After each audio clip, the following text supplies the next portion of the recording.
आदाब नाज़रीन, मैं आपका मेज़बान सुजात। जिस तरह देखा जाए 370 तोड़ने के बाद और 35 तोड़ने के बाद डेवलपमेंट की बात करें, अगर क्या डेवलपमेंट हुई थी जम्मू कश्मीर यूटी के अंदर, क्या डेवलपमेंट हो रही है, उन्हीं चर्चा पे हमारे साथ राम मोहम्मद एडवोकेट राम मोहम्मद जी हैं, इनसे बातचीत करेंगे।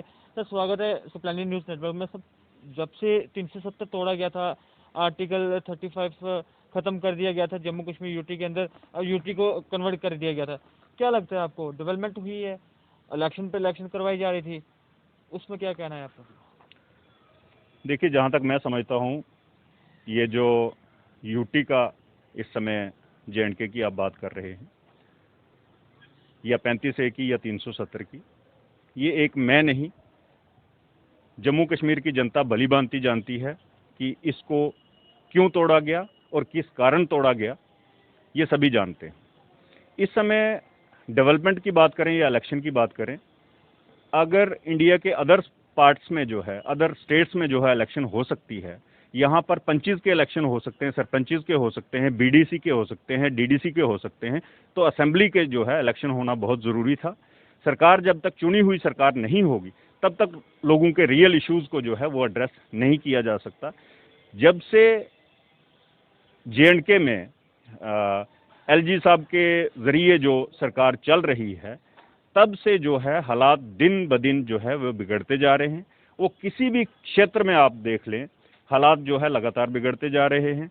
इलेक्शन जो हुआ, डीडीसी का हुआ, बीडीसी का हुआ, ये इलेक्शन जो है आज डीडीसी मेंबर्स, बीडीसी मेंबर्स अपनी पावर्स के लिए, अपने ऑफिस के लिए और अपनी सैलरी के लिए लड़ रहे हैं। ये इलेक्शन कैसे हुआ, कितना कितना खर्चा हुआ, कितना कितना इन्होंने खर्चा किया, और इलेक्शन कमीशन ने किस तरीके से इनको नज़रअंदाज सभी चीज़ों को किया, ये सभी जानते हैं। इस समय जो है जम्मू कश्मीर की हालत जो है वो आर्थिक तौर पर, लोगों के रोज़गार के तौर पर, हर तरह से जो है वो डेवलपमेंट के हिसाब से 2016-17 में, 17-18 में जो ठेकेदारों ने काम करवाए, जो सरकार ने मंजूर किए थे, उनकी धनराशि जो है अभी तक जो है वो उनको मिल नहीं पाई है। ये एक लोगों के साथ धोखाधड़ी है, ये जुमलों वाली सरकार है और ये ज़्यादा देर तक चलने वाला है। सर आपको क्या लगता है जो डीडीसी इलेक्शन करवाया गया, बीडीसी इलेक्शन करवाया गया, जो सरपंच पंचेस बनाए गए, वो क्या लगता है आपको नाम के बनाए गए कि वो काम भी करवाएंगे लोगों के? देखिए, ये जो है एक एक्सपेरिमेंट हर दिन नया किया जाता है। ये जो 3 टियर सिस्टम पंचायती राज का था, उसका इन्होंने हवाला देते हुए जिस तरह से इलेक्शन करवाए, इलेक्शन यहाँ पे हुए, अपनी पीठ इन्होंने खुद थपथपाई। रियली जो है असेंबली इलेक्शन डीलिमिटेशन कंप्लीट करके इनको असेंबली इलेक्शन करवाने थे। जब इन्होंने देखा कि डीडीसी और बीडीसी में इनके अपने कैंडिडेट्स ज़्यादा जितने जीतने चाहिए थे, जो सरकार में इस समय पार्टी है, उन्होंने जब देखा कि ये उतने नहीं जीते हैं, तो इन्होंने डिलिमिटेशन तक का टाइम भी बढ़ा दिया और इलेक्शन जो है ये एक किस्म का डेफर ही कर दिया। लेकिन जब तक इलेक्शन नहीं होते, रिप्रेजेंटेटिव लोग अपने नहीं चुनते, तब तक जो है हाहाकार मचा रहेगा। आज आप देखिए सड़कों पर जो है ये सरकार जो है कंफ्यूज्ड है, रोजगार देने के बजाय जो है रोजगार छीन रही है। जैसे कि जितना जितना चालान गाड़ियों को किया जाता है, प्राइवेट लोग हैं, पहले से वो किस्तें नहीं भर पा रहे, पहले से लोन नहीं चुका पा रहे, उनको किसी तरह की कोई छूट नहीं मिली, तो लाखों के हिसाब से सड़कों पर खड़े होके गलत तरीके से उगाही की जाती है। और जैसा मैं पिछले कल की ही बात है, एक ड्राइवर जो है वो जम्मू से सुंदरबनी अपनी टाटा मोबाइल में जो है वो सामान लेके जा रहा था कुछ, उससे लाइसेंस मांगा गया। ये सोचने वाली बात है कि जब उसे लाइसेंस मांगा गया, 4 महीने पहले उसको लाइसेंस का चालान हुआ है, ना उसको थाना से वो अपना लाइसेंस मिला, ना उसको कोर्ट से अभी तक मिल पाया। लेकिन उसने जो है स्कैंड कॉपी लेमिनेशन जो है रखी हुई थी। उसने जो है जिन कांस्टेबल्स ने उसको लाइसेंस मांगा, उनको बोला कि मेरा ये लाइसेंस नंबर है, स्कैंड कॉपी है, आप जो है इसको चेक कर लीजिए ऑनलाइन कि लाइसेंस ओरिजिनल है या नहीं। उसका चालान काटा गया विदाउट ड्राइविंग लाइसेंस, जबकि उसका लाइसेंस जो है वो थाना के जरिए कोर्ट में है। तो कौन सा डिजिटल इंडिया की हम बात करते हैं या डिजिटलाइजेशन की हम बात करते हैं कि आप उसका लाइसेंस होते हुए भी उसको ये चालान करते हैं।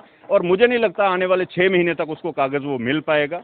लोग दरबदर हैं, परेशान हैं, लाखों रुपए जो है जुर्माना वो लोगों से इकट्ठा किया जाता, कभी मास्क के नाम पर। मास्क की अगर मैं बात करूं तो शुरू में जब ये वायरस स्प्रेड हुआ तो सीएमओ बख्शीनगर ने सभी लोगों से अपील की कि मास्क वही लोग पहने जो बीमार हैं। तब इनके पास मास्क मैन्युफैक्चरिंग थी नहीं, मास्क की अवेलेबिलिटी थी नहीं, तब आप बोलते हैं मास्क वही पहने जो बीमार हैं। अब जो है मास्क के लिए 10 रुपए का मास्क देने के बजाय आप 500 रुपया, 1000 रुपया जुर्माना जो है वो लगाते हैं। ये हर तरह से लोगों को लूटा जा रहा है, टैक्स हर दिन बढ़ाए जा रहे हैं और हर तरह के लोग, हर फील्ड में लोग जो हैं ठगा हुआ महसूस कर रहे हैं। सर जिस तरह देखा जाए जो जम्मू से अखनूर हाईवे, नेशनल हाईवे निकल रहा है, लोगों के काफ़ी ज़्यादा नुकसान भी हुआ है। आप भी यहाँ पे डीडीसी इलेक्शन लड़ा है आपने, और लोगों से भी आप लोगों ने भी काफ़ी ज़्यादा आवाज़ उठाई थी, जो भी हमें मुआवजा मिलना है वो मिलना चाहिए। आपके पास भी लोग आते होंगे इस चीज़ को लेकर? देखिए, लोग परेशान हैं, हाहाकार मची हुई है। यहाँ मिश्रीवाला की बात करें या आसपास के एरियाज़ की बात करें, ये टूटती हुई बिल्डिंग्स को देखते हुए कई लोग जो है, कई बुजुर्ग जो है अपनी बीमारी की वजह से या इस सदमे की वजह से जान गंवा चुके हैं। साल होने को आया ये डिमोलिशन ड्राइव इनकी चलते हुए, सभी लोगों के अभी तक पैसे नहीं मिले हैं और जिन लोगों की खासकर रजिस्टर्ड लैंड थी उसका अभी तक असेसमेंट ही नहीं हुआ है। अभी कभी बोलते हैं जिनका पहले मिल गया पैसा मिल गया, अब जिनको बाकी लोगों को मिलेगा उनको डबल मिलेगा, जिनका पहले असेस हो गया उनका वही रेट मिलेगा, अब जो है वो 4 टाइम्स लैंड का रेट मिलेगा। तो जब असेसमेंट ही नहीं हुआ, उनको मुआवजा ही नहीं मिला और खासकर मिश्रीवाला में 50 से ज़्यादा लोग जो हैं उनकी पूरी पूरी दुकानें चली गई। रेलवे स्टेशन में जब डिमोलिशन हुआ या बस स्टैंड में जब डिमोलिशन हुआ था, उनको अल्टरनेट एकोमोडेशन या उनको रिहेबिलिटेट किया गया था, उनको दुकानें दी गई थी। यहाँ कोई ऐसा प्रोग्राम नहीं है, कोई सुनवाई नहीं है। पंच हो, सरपंच हो, डीडीसी मेंबर हो या बीडीसी मेंबर हो, इनको अभी तक इनकी पावर्स ही नहीं डिफाइन की गई हैं।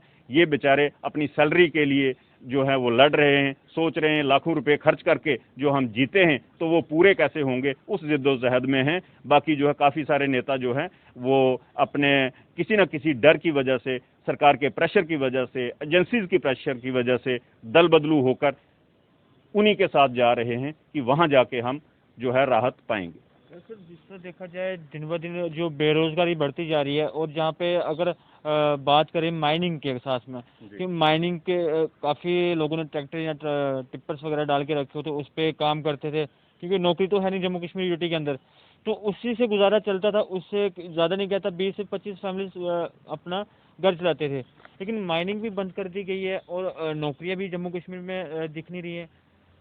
देखिए, माइनिंग का मैं आपको क्लियर करूं कि हम छोटे छोटे थे जब बचपन में सुनते थे कि कालाकोट में जो है कोल माइन है, तो कोल वहाँ से निकाला जाता था, उसको हम कोल माइनिंग कहते हैं।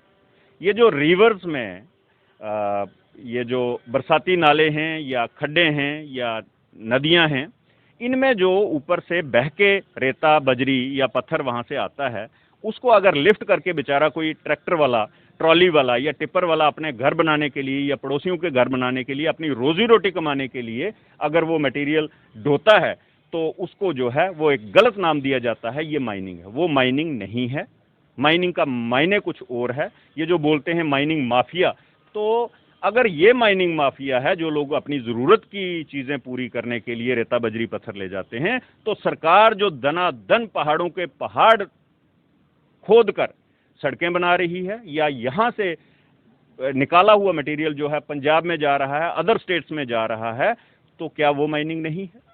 ये एक जुल्म है लोगों पर कि हमारे रिसोर्सेज हमें इस्तेमाल नहीं किए जा रहे और लाखों की संख्या में ट्रैक्टर ट्रॉली वाले जो हैं बेरोजगार बैठे हैं, ना वो अपनी किस्तें भर पाए हैं। सरकार का उनकी तरफ या उनके लिए कोई रहम नाम की चीज़ है नहीं।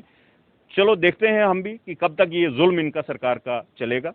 ये एक दिन अंत इसका होना है। तो देखा जाए कहीं ना कहीं बेरोजगारी की, जिस तरह हमने बात की, आज बीएसएफ और सीआईएसएफ के लड़के जो 88 दिन डेज हो गए थे बैठे हुए वहाँ पे भाजपा के ऑफिस के सामने बिल्कुल, तो आज वो वहाँ से उठे हैं, वो भी कुछ कोविड की वजह से। आपको लगता नहीं है कि उनका जो जायज़ मांग थी वो पूरी करनी चाहिए थी सरकार को? और दूसरी तरफ डेली बेजर का देखें, अगर डेली बेजर भी टीएचई डिपार्टमेंट के ऑफिस के बाहर बैठे हुए हैं, वो भी बुक 35 दिन हो चुके हैं उन पे, उनको भी। देखिए, सीआईएसएफ, बीएसएफ के लोग हों या डेली वेजर्स हों, सरकार की ओर से या सरकार के नुमाइंदों की ओर से सिर्फ इनको आश्वासन दिए जाते हैं और वो आश्वासन झूठे ही आश्वासन दिए जाते हैं। एक डेली वेजर, पहली बात उसकी सैलरी कितनी है? जी बिल्कुल। वो बिल्कुल हैंड टू माउथ है, वो अपने ठीक तरह से बच्चों की पढ़ाई या पालन पोषण नहीं कर पाता है। उसकी 7-7, 8-8, 10-10 महीने से जब सैलरी आप रोक के रखोगे तो मैं समझता हूं ये सरकार की पूरी तरह से नाकामी है। एक तरफ आप जो है वो उनकी सैलरीज रोकी हुई हैं, उनको झूठे आश्वासन देते हैं या कहते हैं कि ये पुरानी सरकारों का किया धरा है, ये वही करेंगे, तो फिर लोगों ने वोट देकर बदलाव क्यों लाया? जब बदलाव लाया तो सरकार का या चुने हुए नुमाइंदों का ये फर्ज था कि उनकी बात सुने, उनको रेगुलराइज करें। तो ये झूठे वादे हैं, झूठे तसल्ली देने वाली बात है। असल में जो है कोई गुड स्टेप जो लेना चाहिए वो नहीं ले रहे हैं, उसमें असमर्थ हैं और ये नए नए तजर्बे जो है वो करते हैं। मैं सरकार से यही अपील करूंगा कि लोगों पर ये जो जुल्म है ये बंद होना चाहिए, इंसाफ इनको मिलना चाहिए। सर देखा जाए जम्मू कश्मीर यूटी के अंदर जो दिन ब दिन केसेस बढ़ते जा रहे हैं कोविड के, हज़ारों की तादाद में कोविड के केसेस बढ़ते जा रहे हैं, जो भी एसओपीस लगाई जा रही हैं, जिस तरह मेटाडोर्स के लिए कहा गया 50% जो पैसेंजर बैठाए जाएंगे, मार्केट जो 50% खुली जाएगी। लेकिन एक सबसे बड़ी चीज़ यहाँ पे एक देखने को दिखती है, लेकिन ये चीज़ बोलनी तो नहीं चाहिए, जो कोट बलवाल के अंदर कचरा इकट्ठा किया जाता है, जो पूरी डंपिंग की जाती है पूरी जम्मू सिटी की। तो सर कोविड से तो लोग बचेंगे, लेकिन उस चीज़ से कैसे बचेंगे? देखिए, कोट बलवाल की हम बात करें, जहां इस समय मैं खड़ा हूं मिश्रीवाला में, अगर आप ध्यान से देखेंगे तो मेरे पीछे इस समय भी कम से कम 10 चिमनियां जो है भट्ठों की वो चल रही होंगी। ऑलरेडी जो है ये पोल्यूटेड एरिया है और पोल्यूशन बहुत ज़्यादा होने की वजह से यहाँ पे माइग्रेंट कैंप, कश्मीरी कैंप यहाँ पे था। उन लोगों ने बार बार अर्जी लगा के तो उनका शिफ्ट किया था इन्होंने नगरोटा में, क्योंकि वो लोग कश्मीरी पंडित लोग जो है इस बात को समझते थे कि जो हम जो है सांस ले रहे हैं ये सेहत के लिए ठीक नहीं है, ये बीमारियों का घर है। तो उस वजह से ये एक बसा बसाया शहर, बसा बसाया गांव, कस्बा, 6000 लोग फैमिलीज यहाँ पे रहती थी, उनको शिफ्ट करना पड़ा। अब इनकी जुल्म की हद देखो कि पूरे शहर की गंदगी कोट बलवाल में फेंकी जा रही है, ओपन में फेंकी जा रही है। इन्होंने बोला था वेस्ट ट्रीटमेंट प्लांट यहाँ पे लगाया जाएगा, वो भी एक झूठा वादा था। पूरे शहर से गंदगी लाते हैं और यहाँ गड्ढे खोद के जो है यहाँ पे फेंक देते हैं। लोगों का जीना यहाँ पे मुश्किल है, आने वाले दिनों में की ये बहुत बड़ी समस्या है। जब ये शुरू हुआ तब बाली भगत जी हेल्थ मिनिस्टर थे, पीडीपी बीजेपी की कोलिशन गवर्नमेंट थी। हमने हर मंत्री को, हर ऑफिसर को जो बोला, लेकिन उन्होंने जो है हवाला दिया, ये जी कोर्ट का फैसला है। कोर्ट में जो स्टेटमेंट सरकार की ओर से जाएगा, जो हल्फनामा जाएगा, उसी के बेस पर जो है कोर्ट फैसला कोई देगा। तो गलत तरीके से कोर्ट के जरिए ऐसे फैसले करवाना और लोगों के लिए, लोगों की सेहत के साथ खिलवाड़ करना, ये भी एक जुल्म है और मैं समझता हूँ इसको जल्द से जल्द जो है वो बंद किया जाना चाहिए। सर जिस तरह मैंने कोविड की बात की, जो एसओपीस लगाई जा रही है, जैसे जो मेटाडोर्स थी उनकी बात करें, जब बसेस की बात करें 50% जो पैसेंजर बैठाए जाएंगे, और डीजल और पेट्रोल के दाम देखे जाएं तो वो काफ़ी दूर हैं। उसके बाद जो मार्केट कही गई है, जो 50% मार्केट खुलेगी, गैदरिंग की जो भी है, उसमें क्या कहना चाहोगे आप? जो ये इनिशिएटिव लिया गया है, बिल्कुल सही तरीके से लिया गया है? देखिए, सफाई अगर हमें खुद करनी है, कमेटीज हमें खुद बनानी है, एसओपीज का पालन हमें खुद करना है, हमारे लिए सारे उपदेश हैं। लेकिन बंगाल में चुनाव रैलियों में सभी के सभी लोग जो हैं, लाखों की तादाद में जो है, मंत्री से लेकर संतरी तक वहां जाके इन्होंने छोटे छोटे लेवल पे बड़ी बड़ी रैलियां की। वहां इनको एसओपीज का पालन करना जो है वो याद नहीं रहता है। वहां की चुनाव रैलियों को पूरे जोर शोर से संबोधित करके कोई शाम को 8:30 बजे आके लोगों को उपदेश दे कि आप जो है सोशल डिस्टेंसिंग रखें, तो मैं समझता हूं ये अपने आप में ही एक मजाक है। रही बात यहाँ पर जम्मू कश्मीर में, तो जम्मू कश्मीर में पिछले 2-3 महीने से लगातार जो है बाहरी लोग यहाँ पर लगातार आ रहे हैं। मैं नहीं समझता किसी और स्टेट में इतने लोग जो है वो रोजी रोटी कमाने बाकी स्टेट से आए होंगे जितने जम्मू कश्मीर में, खासकर जम्मू में आए। तब वहाँ पर कोई लखनपुर में कोई चेक नहीं था। आनंद फानंद में रियल इशू से डाइवर्ट करने के लिए नाइट कर्फ्यू अनाउंस कर दिया। नाइट कर्फ्यू बताइए मुझे उसमें क्या होगा? अगर ये बोलते हैं कि एक दिन बंद एक दिन दुकान खुली, तो शराब की दुकान तो हर रोज खुली है, उस पर कोई पाबंदी नहीं। किराना की या दूसरी दुकानों को एक एक दिन छोड़ के अगर करेंगे तो रश नेचुरली बढ़ेगा। बिल्कुल। मुझे याद है शुरू में हम काफी 20-25 यहाँ मिश्रीवाला के वॉलंटियर्स आगे होके लोगों की हेल्प की, राशन बांटा, सब कुछ किया, लेकिन हमने दुकानों को अपने तरीके से जो है वो खोल के रखा और सही ढंग से खोल के रखा, सोशल डिस्टेंसिंग का पालन किया। ये आनन फानन में ऑर्डर्स जो आते हैं, ऑर्डर्स ना इनके इम्प्लीमेंट हो रहे हैं। एक बात है ऑर्डर इशू करना, दूसरा इम्प्लीमेंट करना। इम्प्लीमेंट किसने करना है? जिनने इम्प्लीमेंट करना है वो लोग आंखें मूंद के बैठे हुए हैं, और जब जब जो जो स्टेप इनको लेना चाहिए तब तब ये नहीं लेते हैं। जब स्थिति आउट ऑफ कंट्रोल हो जाती है तो तब जो है हाहाकार मचता है। गरीब लोग मारे जा रहे हैं, 9 हॉस्पिटल्स में उनका कोई चेकअप है।